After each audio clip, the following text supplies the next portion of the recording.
20 రోజులు ప్రతి గడపకి పోండి, ప్రతి గుండెని తట్టండి, ఒకటే చెప్పండి, జగన్మోహన్ రెడ్డి గారి నాయకత్వంలో ఇంటింటికి వచ్చి సమస్యలు తెలుసుకొని పరిష్కరించే పని చేసే ఎమ్మెల్యే కాశీమహేష్ రెడ్డి కావాలా? లేదు, పనికి రాని ఎమ్మెల్యే ఎరుపతిరేని కావాలా? ఆలోచించుకోమని చెప్పింది.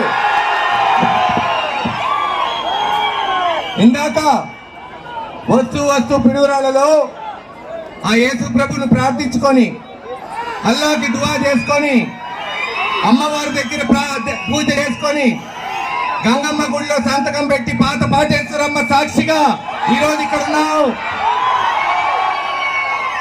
చిన్నప్పుడు ఎప్పుడో ఇన్న పాట గుర్తొస్తుంది మిమ్మల్ని చూస్తుంటే. జయమ్ము నిశ్చయమ్మురా భయమ్ము లేదురా, జంకు బొంకు లేక ముందుకు సాగి పొమ్మురా. 5